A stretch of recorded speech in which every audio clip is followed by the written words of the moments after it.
So at this stage, we're doing the evaluation, the first section of the evaluation, and I think it's always a good idea to go back to your final design brief and specifications to start with, and have a look to say what you wanted it to be like, and did it do what you originally wanted it to do. So the first section of the evaluation here is kind of is evidenced throughout the coursework itself. So undertaken a critical objective analysis, evaluation and testing of their ideas and decisions whilst applying the iterative design process. So the iterative design process means throughout, you know, from your very first design through to your final design, and did you constantly evaluate it, and you were checking, and you were basically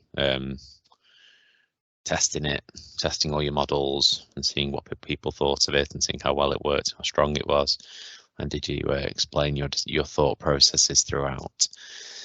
So I think the kind of testing of the evaluation and the design brief more comes under this section. So undertake a critical and objective evaluation and testing of the final prototype, taking into account the view of the potential user.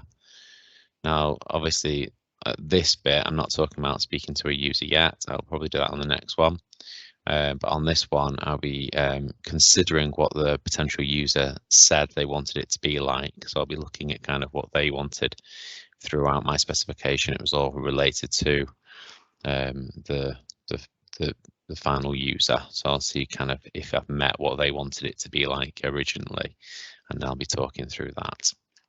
So this is what I'm suggesting you do on the first page. Image of the final product. Copy and paste an image of your final product in the top left or right of the page. Evaluation of final design brief. So copy and paste your final design brief at the top of the page. Read through the brief and then put a tick or cross alongside the points to indicate if you have managed to achieve them. Evaluate the final design brief by explaining why you have put a tick or a cross alongside the points. And then going down here, so evaluation of final specification, same thing really. Copy and paste your final specification under the design brief, read through the specification and then tick or cross alongside the points to indicate if you've managed to achieve them. Evaluate the final specification by explaining why you have ticked or crossed alongside each point. So especially talking about then in relation to the clients, you know, referring back to what they wanted. So it looks a lot of information here, but a lot of it's been copied and pasted. So everything that's in red, all the text in red is all being copied and pasted. The bit that actually I've added is the black sections. So you can see in the final design brief, I've got a lot of crosses on here, so I've obviously not followed my design brief very well, my specificational brief. Design and make a chair for an adult. I've done that, so I'll put a tick. That will be sold as a flat pack. Well, it's not designed really as flat pack. I didn't use knockdown fittings. I just kind of screwed it together in the end. It must be suitable to be used in a garden. Well, again, I ended up using an MDF. I was planning on using pallet, but I didn't end up doing that. It needs probably a better material for outdoor use, so I'll put a cross. And then below £100 to buy, and I think it probably would be a bit more than £100 to buy just because of the time it took me to make, so I put a cross. It will be lightweight. Again, it's quite heavy. So it's not lightweight, and be a small size. It's not that small. So I've put quite a lot of crosses there. I've not actually really fulfilled what I wanted to do, but it doesn't particularly matter as long as you're honest, and then you explain, you know, how you could make improvements then to make it better for the next prototype. So on the evaluation, I have designed a chair for adults. At the moment, it isn't designed for flat pack products, but could be altered fairly easily. It's not suitable for a garden chair because MDF and cotton will absorb the water if it rains.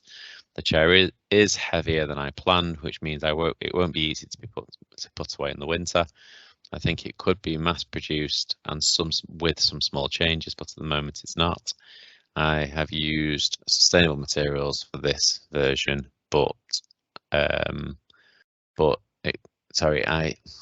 I have not used sustainable materials for this version, but it could be changed fairly easily.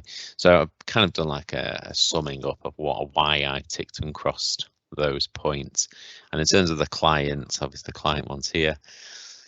The chair must relate to Sale Sharks because it doesn't have any personal connections. The colours relate to Sale Sharks, but it doesn't have any other personal connections to the clients. So I've ticked the Sale Sharks one, but it doesn't have any other personal connections. It also doesn't relate to the Oasis music in any way. So I've kind of referred to the client a little bit here and kind of, you know, evaluation in relation to that. And throughout the whole thing, it's talking in relation to the client. So I have used that point. Okay, so that's what you need to do. And that's the next main task. Thank you. Bye.